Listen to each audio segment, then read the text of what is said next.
When you think of America, what are some words that come to mind?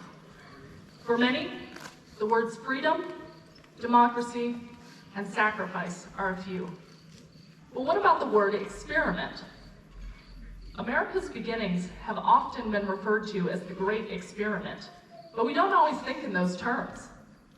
Yet before our country's Constitution was written, no system of government in the world existed quite like this one. America, in its essence, began as an experiment, and is an experiment that is still ongoing to this day.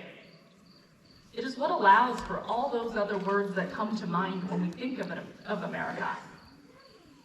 It is an experiment that our founding fathers embarked on when they signed the Declaration of Independence, written by Thomas Jefferson. Like all great experiments, it asked a simple question. Our founders asked the question, could a government function when ruled by the people and for the people? They committed to attempting to answer this question when they ratified the Constitution in 1788, leaving room for improvements and amendments to be made in the future. Our founders recognized that they were only just beginning this great experiment, and they could not predict the direction that it would take. The answers were to be revealed over time.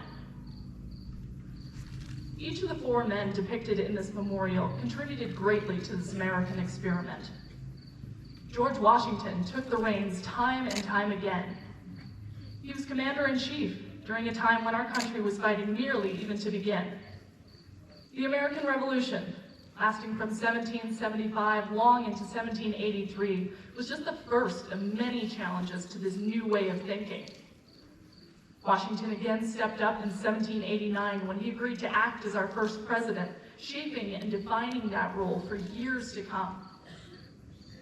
Washington himself referred to this new journey as an experiment in his very first inaugural address, stating, quote, "The preservation of the sacred fire of liberty and the destiny of the Republican model of government are justly considered as deeply, perhaps as finally, staked on the experiment entrusted to the hands of the American people." Washington recognized the significance of the journey that our country was on, not only for America's citizens, but for the mark that it would leave on history. From this beginning with our founders, our country began to grow. Grow in ideas, grow in population, and even grow in land mass, the largest addition being with the Louisiana Purchase by Thomas Jefferson in 1803. Initially, though, Jefferson himself felt uncertain of this historic purchase from France, uncertain of the ability of a president to act for their country in this way. He had always favored a strict interpretation of the Constitution. However, the idea of acquiring new lands from foreign governments had never been addressed. Already, the experiment was at a crossroads, needing to evolve to take on a new challenge. Ultimately, of course, Jefferson compromised on this, allowing the $15 million to be paid to France, nearly doubling the size of our country. From there, Lewis and Clark were able to set out on their historic expedition, discovering more about our new and growing nation. As time marched on, there arose the question of whether or not this experiment could continue, not just for decades, but for centuries. The answer to that question was truly unknown. Perhaps the experiment was too fragile, perhaps it wasn't meant to last, perhaps it could not adapt as well as previously hoped. Through all the challenges our country faced, none were so great as those faced by Abraham Lincoln during the American Civil War. Could the idea of what our country represented grow and expand? Could our country remain standing with so much division and inner fighting? Lincoln showed his belief that it could, when in his address at Gettysburg, he stated, "We here highly resolve that these dead shall not have died in vain, that this nation under God shall have a new birth of freedom, and that government of the people, by the people, for the people, shall not perish from the earth." The Civil War lasted 4 grueling years and tested this belief most profoundly, but ultimately it was proven that the American experiment would remain standing, and our country emerged from the challenges one step closer towards a more free and equal nation. As our strength and size continued to grow, the definition of America continued to be refined and adapted. Theodore Roosevelt continued to redefine it, working towards a time when no one would be taken advantage of, working towards a time when all people, regardless of class or background, would have equal rights to the pursuit of happiness through his square deal legislature.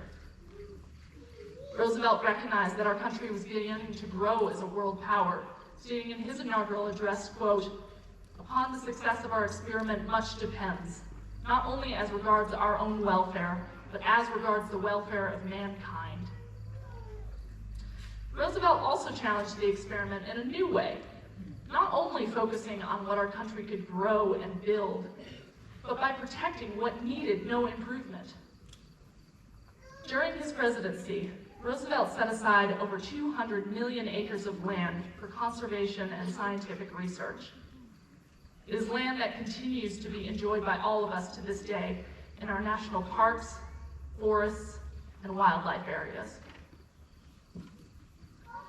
Now, all of this is not to say that these four men are the only ones that contributed to this American experiment. On the contrary, there are only four of millions of Americans who have worked and sacrificed for their country throughout the ages. Our country has faced innumerable challenges since its creation, some from within and some from outside our borders. My own grandfather served in the Air Force during World War II. And he always told me that it was one of his greatest honors to help protect and serve his country in its hour of need. I know that there are many here tonight who have served or are still serving just as he did. Each one of you, and indeed each member of this audience, continues to contribute to this American experiment. It is ever ongoing, not rigidly defined by one person or time period, but ever evolving with the spirit and the ideals of the American people. No matter the differences between us, we all want a better life for ourselves and for future generations. It is in fact our very differences that make this American experiment so successful, that keep it alive and keep it moving forward.